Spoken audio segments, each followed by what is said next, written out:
Bagi Devano, kata-kata Zain Sucipto bukanlah hal yang aneh. Bagaimanapun juga, itu adalah tuan muda pertama dari keluarga Sucipto, dengan cincin berlian bernilai jutaan dolar. Itu pasti di luar pandangannya.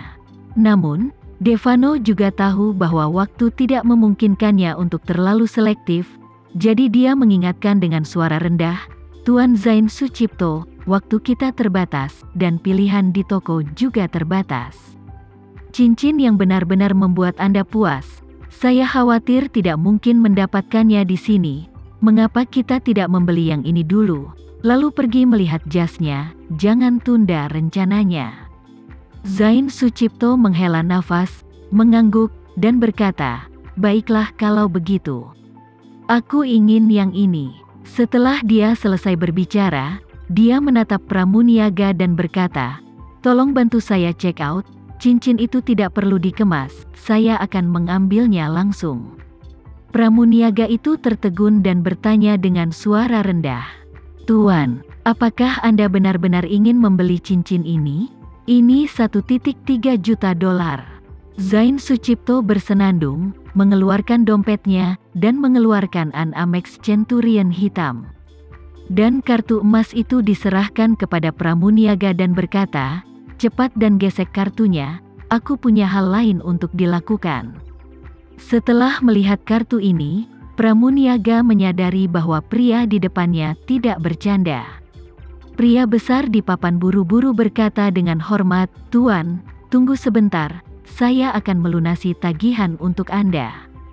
Segera, Zain Sucipto menandatangani namanya di tagihan dan memasukkan cincin berlian senilai 1,3 juta dolar ke dalam sakunya. Setelah itu, dia memilih setelan siap pakai di Armani yang hampir tidak muat. Meskipun setelan ini sudah mahal untuk orang biasa, itu masih membuat Zain Sucipto cukup tidak puas. Untuk orang kaya di levelnya, mengenakan pakaian siap pakai yang dibuat di toko merek manapun merupakan penghinaan. Dalam keadaan normal, itu harus menjadi master pakaian teratas dari merek-merek ini, yang datang ke pintu secara pribadi dan mengukur ukuran untuknya. Itu benar-benar disesuaikan dengan sosoknya. Setelan seperti itu benar-benar bisa dipakai. Namun saat ini, kondisinya memang terbatas, dan Zain Sucipto tidak lagi terjerat. Setelah memilih pakaian, dia langsung memakainya dan meletakkan cincin berlian di saku jas barunya. Baru kemudian mereka bergegas kembali ke departemen rumah tangga bersama Devano. Staf hotel juga membawa 99 mawar yang disiapkan. Dalam adatnya, 99 berarti selamanya, dan untuk cinta, itu adalah arti yang sangat baik. Untungnya, bunga-bunga yang disiapkan oleh petugas hotel semuanya adalah jenis bunga yang terkenal, dan setiap bunga sangat segar, halus, dan tanpa cacat. Pada saat ini, bulu mata Roma Romiati sedikit bergetar di bak mandi. Setelah Raya, yang tidak pernah pergi setengah langkah, mengetahui, dia tahu bahwa ibunya akan segera bangun, jadi dia tidak sabar untuk pergi ke sisi kanan bak mandi, dengan lembut mengulurkan tangannya, mengikuti bahu kanan ibunya, dan mencari-cari ke dalam lumpur.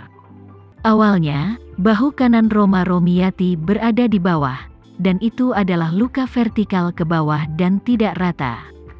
Meskipun lengannya terpotong oleh akarnya, karena bekas luka yang tidak beraturan, seluruh lukanya seperti kulit pohon, dengan garis dan lipatan yang tidak beraturan. Roma Romiati biasanya memakai baju lengan panjang, jadi hampir tidak ada yang bisa melihat luka di lengannya yang diamputasi kecuali Raya. Dan Raya, yang telah berhati-hati dengan ibunya, sering menyentuh luka ibunya ketika dia tidur dengannya sebagai seorang anak, dan bertanya dengan khawatir apakah itu sakit atau tidak, jadi dia sangat akrab dengan luka ibunya. Namun saat menyentuh bahu kanan ibunya, bagian vertikal seperti tebing tidak tampak. Apa yang dia rasakan di tangannya adalah bahu ibunya yang bulat dan penuh. Pada saat ini, tangan Raya gemetar tak terkendali. Kemudian, dia melanjutkan ke bahu kanan, dan dia menyentuh lengan atas, siku, dan lengan bawah ibunya. Pada akhirnya, itu adalah tangan kanan ibunya yang belum pernah dilihatnya, apalagi disentuh. Pada saat ini, Raya menangis. Karena dia masuk akal, keinginan ulang tahunnya setiap tahun adalah berharap ibunya bisa menjadi orang normal. Meskipun dia tahu bahwa keinginan semacam ini tidak akan pernah menjadi kenyataan, dia masih tidak bisa tidak menggunakan kesempatan harapan paling berharga tahun ini untuk membuat permintaan ini. Tapi siapa sangka keinginan yang paling mustahil itu bisa menjadi kenyataan? Diselimuti perasaan gembira, Raya menjalin jari-jarinya dengan tangan kanan ibunya, mengangkat tangan kanannya dari lumpur, dan menggenggam tangan kanan ibunya erat-erat dengan kedua tangan. Pada saat ini, seolah-olah Roma Romiati baru saja bangun dari anestesi umum, penglihatannya berangsur-angsur menjadi jelas dari kabur. Ketika dia melihat Raya di depannya, dia bertanya dengan penuh kasih, "Raya, kenapa kamu menangis?" Raya memegang tangan ibunya dengan erat, air matanya terus mengalir tak terkendali, dan dia tersedak pada saat yang sama dan berkata, "Raya menangis karena Raya bahagia."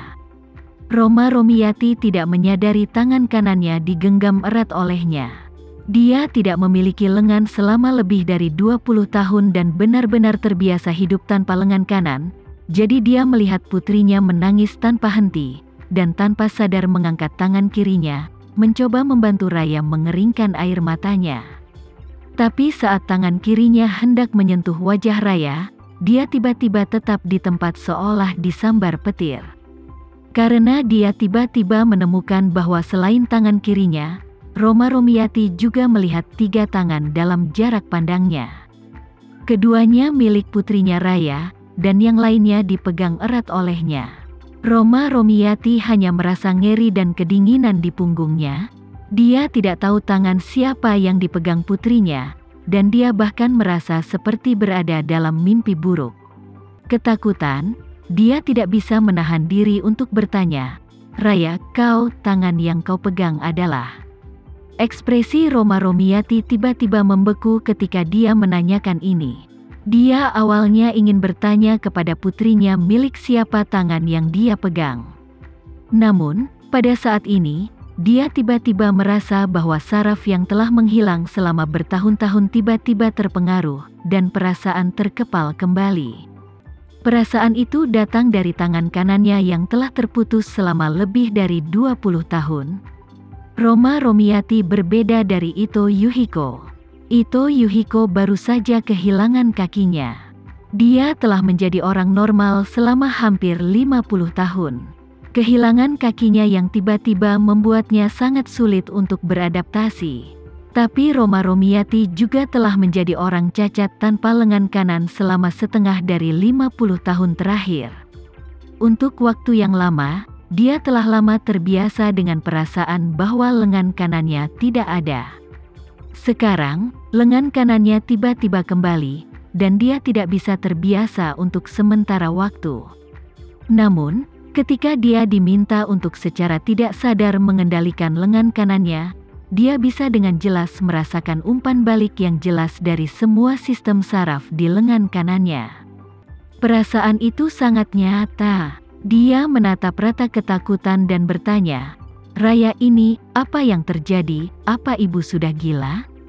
Raya buru-buru menjelaskan, "Bu, jangan gugup. Ibu tidak gila. Ini semua berkat pil remodeling Tuan Renza, yang bisa meregenerasi anggota tubuh yang terputus."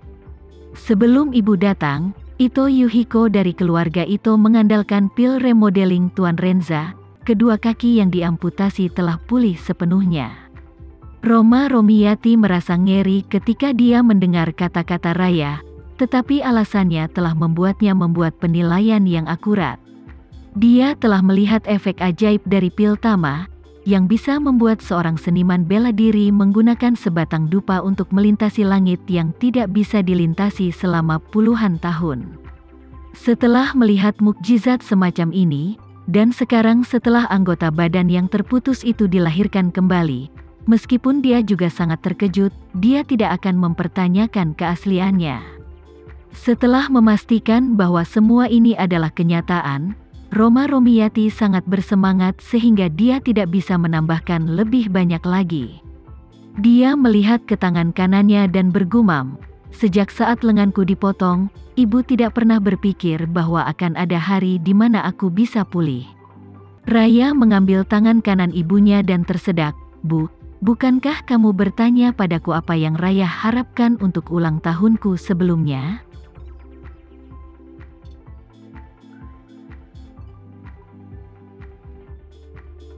Sekian dulu ya video kali ini, kita lanjutkan lagi videonya di lain waktu.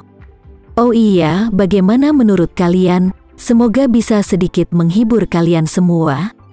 Untuk teman-teman yang baru nonton, jangan lupa subscribe ya, hehehe. Dan kalau teman-teman ada yang ingin gabung langganan, bisa langsung gabung saja untuk dapat fitur yang menarik dan sedikit membantu Mimin.